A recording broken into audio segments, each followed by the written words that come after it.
दोस्तों, एक काफी इंटरेस्टिंग सेंटर ऑफ इन्फॉर्मेशन आई है। अभी जो इंडिया का न्यूजीलैंड के अगेंस्ट ओडीआई स्क्वाड अनाउंस होने वाला है, उसमें रोहित शर्मा कैप्टन बनाए जा सकते हैं और मोहम्मद शमी वापस आ सकते हैं। और एक स्पेशल प्लेयर है जो वापसी कर सकता है हमारे स्क्वाड में, उसके बारे में हम वीडियो के एंड में बात करेंगे। तो कार्तिक, क्या कहना? दोस्तों मैं आपको बोलना चाहता हूं कि हम सब फैंस चाहते हैं अपने दिल से कि रोहित शर्मा फिर से कैप्टन बने 2027 में हमको लीड करे। इसलिए इस वीडियो को आप ज्यादा से ज्यादा शेयर करिएगा, क्योंकि आपको पता है T20 स्क्वाड में जो चेंजेस हुए थे, कहीं ना कहीं पब्लिक परसेप्शन का भी उसमें बहुत बड़ा रोल है। हम आगे बढ़ते हैं इसी के साथ और हम डिस्कस कर लेते हैं कि रोहित शर्मा की कैप्टनशिप के बारे में, कि क्या वो कैप्टन बनाए जा सकते हैं न्यूजीलैंड के सीरीज में या फिर उनको बनना चाहिए। आपका क्या कहना है इस पर? प्रूवन लीडर, चैंपियंस ट्रॉफी भी जिताया, selection of the right player, मेरे यस। और आपका? भाई, ऐसा पहली बार हुआ है कि एक बंदा 8 महीने के अंदर आपको 2 ट्रॉफी जिताए, फिर आपने उसको लात मार के कैप्टेंसी से हटा दिया। अब मुझे नहीं पता किसने हटाया, वैसे पता है किसने हटाया, पर क्यों हटाया ये मेरे को समझ नहीं आया। आई फील कि शुभमन गिल के ऊपर ज्यादा प्रेशर ना डालते हुए उसको वाइस कैप्टन बनाना चाहिए और रोहित शर्मा को ही कैप्टन बनाना चाहिए 2027 वर्ल्ड कप के लिए। और ये चीज अभी शुरू करनी चाहिए इसी सीरीज के साथ। Exactly exactly. यदि अभी शुरू नहीं करेंगे तो कब करेंगे यार? तो मतलब 3 जनवरी को maybe we are in for a surprise. But काफी लोगों का कहना है कि अब गिल को एक बार कैप्टन बना ही दिया है, रोहित को हटा ही दिया है, तो उस चीज को कंटिन्यू करना चाहिए लॉन्ग टर्म पर्सपेक्टिव को देखते हुए। तो इस पर आप लोग क्या सोचते हैं, कि ये भी एक व्यू पॉइंट हो सकता है?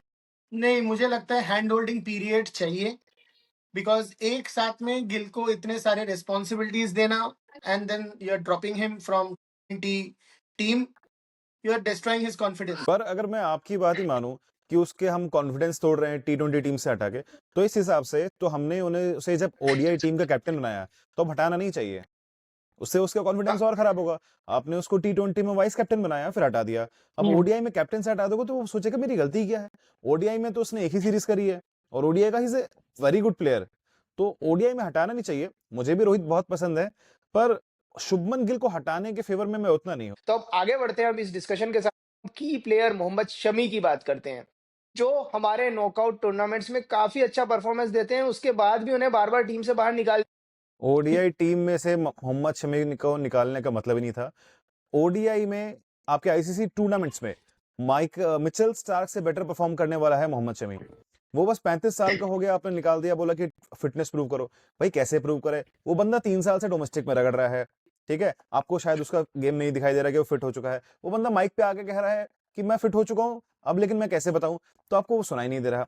तो मैं ये बहुत ही जो लैक ऑफ कम्युनिकेशन है इंडियन क्रिकेट, वो समझ नहीं पा रहा हूँ कि क्यों हो रहा है। There are different standards for different players, ये प्रॉब्लम हो रहा है। वंस वो डिसाइड किया that he is not good enough, he needs to prove again, वो डोमेस्टिक क्रिकेट पे तो जाके अच्छा डाला है। We can see the his performance in the ongoing Vijay Hazare Trophy as well. 4 correct matches में करेक्ट 8 उनका 8 विकेट्स लिए हैं, and with correct, decent economy also around 5. 23 So रफली। his हाँ average 23 is का is average. really good actually. So and he should be in consideration for the World Cup. And one thing that चीज को मतलब most precious है, experience. He has experience at the highest form of cricket, Exactly. उसको आप। हाँ, and मेरा ऐसा opinion है, क्योंकि 2027 world cup is going to be in South Africa, तो वहां पर तो Shami is really good, because उसका जो जिस तरह से बॉल जाता है, स्किड होता यस है, और पेसर तो हमको यस, एक्स्ट्रा चाहिए ही, एंड वन हाँ, experienced pacer would be required there. And अब वैसे इस सीरीज में ऐसा कह रहे हैं कि Bumrah and Pandya would be rested, तो टेस्टेड। शमी का तो प्लेस बन रहा है उसकी जगह। बनता है बट भाई। मैं स्ट्रांगली मानता हूं कि वो रेस्टेड नहीं हो तो भी टीम इंडिया में Shami should be there. And Mohammad Siraj की भी हम बात कर लेते हैं यार, वो कहाँ चलेगा एकदम से? यार मोहम्मद सिराज को सडनली ऐसा जैसे दूध में से पड़ी मक्खी की तरह निकाल दिया। अभी ऑस्ट्रेलिया के अगेंस्ट ओडीआई सीरीज में भी मोहम्मद सिराज ने अच्छा परफॉर्मेंस दिया, फिर पता नहीं क्यों कंसिडर नहीं कर रहे हैं। कुछ पर्सनल दुश्मनी है या फिर कुछ और इशू है तो मुझे मालूम नहीं, क्योंकि परफॉर्मेंस तो ठीक है बंदे का। भाई मुझे ऐसा लगता है ना, टीम इंडिया में ऐसा ट्रेंड चल रहा है कि आप अच्छा खेलोगे ना, तो अचानक से आपके साथ किसी के पर्सनल ग्रजेस डेवलप होना स्टार्ट हो जाएंगे, और फिर आपके ऊपर प्रेशर आना स्टार्ट हो जाएगा। आप रिटायर हो जाओ, आप बूढ़े हो गए हो, आपको रेस्ट लेना चाहिए, वो सब चलो ठीक है, ये सब बातें तो होती रहेगी। और आप फिर आप मोहम्मद सिराज डोमेस्टिक क्रिकेट पे जाके अच्छा परफॉर्म किया, तब आप बोलेंगे। आप डोमेस्टिक खेल लो। यंगस्टर्स को चांस मिलना चाहिए। तो अब स्क्वाड आएगा तब देखते हैं। सिराज की तो कहीं बात सुनने में आ नहीं रही, काफी अनफॉर्चुनेट है। मे भी कहीं इधर उधर किसी ने रिपोर्ट किया होगा, बट शमी का पूरा स्ट्रॉन्ग चांसेस है इस बार। अब हम विकेट कीपर की बात कर लेते हैं जो विजय हजारे ट्रॉफी में काफी अच्छा परफॉर्म कर रहे हैं। कौन? केएल राहुल? ध्रुव ध्रुव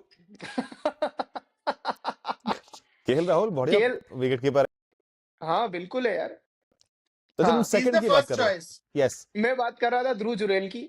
हम्म। 3 मैचेस में काफी अच्छे रन्स बनाए, 300 के ऊपर रन्स है, काफी अच्छा एवरेज है। तो ध्रुव जुरैल का भी काफी कंसिडरेशन चल रहा है, और ऋषभ पंत का जो फॉर्म है व्हाइट बॉल में वो तो कुछ खास है ही नहीं है। T20 वर्ल्ड कप स्क्वाड में तो ईशान किशन आ ही गए हैं, तो इसमें भी चांसेस है ओडीआई में ईशान किशन को मौका दिया जाए और ध्रुव जुरैल को भी। भाई ध्रुव जुरैल ने बहुत अच्छा परफॉर्म किया, पर उसके साथ मुझे एक इशू है। ध्रुव जुरैल खेलता है तीसरे नंबर पे। हमारा हम्म, टॉप 3 या टॉप 4 सॉर्टेड है अभी, ठीक है। ओके। अय्यर तो टॉप 4, अय्यर इंजर्ड है, चौथे नंबर पे ऋतुराज खेलेगा, पिछले मैच में हाँ, सेंचुरी मारी थी, आप उसको अभी नहीं हम्म, हटाओगे, ठीक है। उसके बाद ध्रुव जुरैल तीसरे नंबर पे खेलता है, लेकिन ईशान किशन बहुत स्मार्ट आदमी है। हम्म। वो झारखंड को लीड करता है विजय हजारे में। उसने बोला मैं लोअर ऑर्डर में जाके खेलूंगा। पिछले साल तक वो टॉप ऑर्डर प्लेयर था, इस बार बोला नहीं, सिंस टीम इंडिया को जरूरत है लोअर ऑर्डर विकेट कीपर की, मैं लोअर ऑर्डर में खेलूंगा। वहां जाके 33 बॉल में सेंचुरी मार दी। तो भाई उसका ऐसा क्लेम होना मुझे चाहिए। ज्यादा स्ट्रांग लग रहा है। ईशान किशन का क्लेम काफी स्ट्रांग है, और जिस तरह से T20 वर्ल्ड कप स्क्वाड में भी एंट्री हुई है, तो भाई इसमें भी पोस्टर फाड़ के हीरो की तरह बाहर निकल सकते हैं। और एक और चीज अगर तुम्हें अंदर आ याद होगा, सकते हैं। एक और हाँ, चीज अगर तुम्हें याद होगा कि India versus Pakistan Asia cup का मैच 2 साल पहले आपके टॉप 3 आउट हो गए थे, हार्दिक पांड्या और ईशान किशन। ईशान किशन तब भी 4 या 5 नंबर पे आया था। उसने इनिंग्स बिल्ड करी थी, 90 समथिंग रन्स मारे थे, और वो मैच इंडिया जीता था। Exactly, exactly. तो उसका तो इससे पास्ट है मिडिल हाँ, ऑर्डर में परफॉर्म करने का। बिल्कुल बिल्कुल, और यही तो वर्सेटिलिटी चाहिए होती है जब ऑलरेडी आपकी टीम इतनी स्टैक्ड हो, बड़े बड़े दिग्गज हो, तो as a youngster you should be ready to adapt your game, जो ईशान किशन यहाँ पर कर रहा है। और अडेप्ट करेंगे तो चांसेस मिलने के आपको बहुत ज्यादा मतलब स्ट्रॉन्ग चांसेस हो जाते हैं कि आप टीम में इंक्लूड हो जाएं। तो बिल्कुल। आपका क्या कहना है कि ध्रुव जुरैल और ईशान किशन दोनों में से कौन आएगा, या दोनों आएंगे? I think either of them or both of them would be a good selection. Both of them deserve it. दोनों ने grind किया है. They exactly, selectors wanted them to go back to the domestic circuit. They went back humbly, prove किया, performance दिया. They deserve to be selected.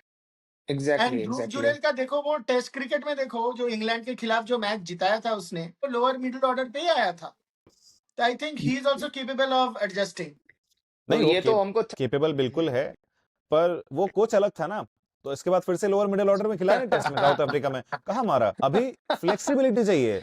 Ishan Kishan वो flexibility, flexibility दे रहा है, proper flexible बिल्कुल प्लेयर चाहिए। रबड़ वाले फ्लेक्सिबल प्लेयर चाहिए। तो अब हम बात कर लेते हैं हमारे की प्लेयर की, जिसकी हम बात करने वाले थे, जिसको टीम इंडिया में ओडीआई स्क्वाड में मेरे हिसाब से चांस मिलना चाहिए, टेस्ट में तो मिलना ही चाहिए।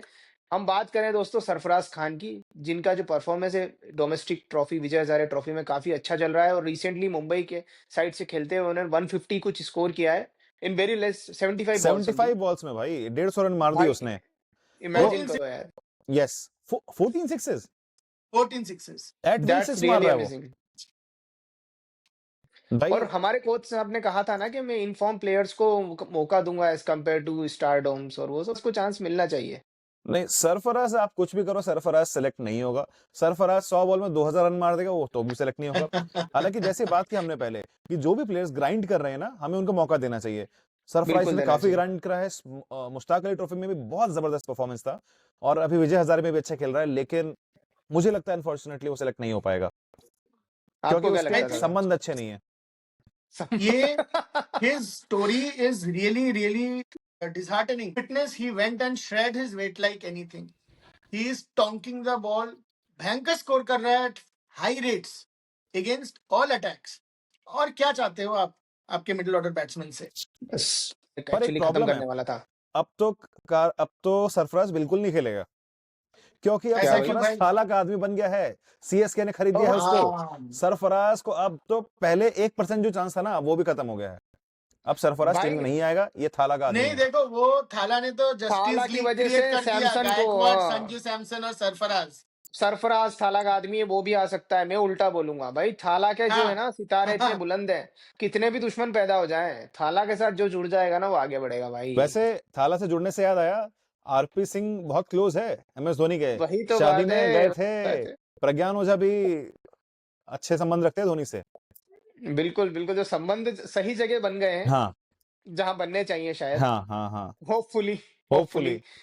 हाँ, तो प्लेयर्स तो बड़ा ग्राइंड कर रहे हैं दोस्तों। सरफराज की बात करो, ध्रुव जुरैल की बात करो, बट दोस्तों हम लोग भी आपके लिए बड़ा ग्राइंड कर रहे हैं, अच्छे-अच्छे वीडियोज़ बनाने की कोशिश कर रहे हैं, तो हमारे चैनल को सब्सक्राइब कर दो, वीडियो को लाइक करो और शेयर और अब मिलते हैं आपसे, जब स्क्वाड रिलीज़ होगा, हम उसको पूरी तरह से डिस्कस करेंगे।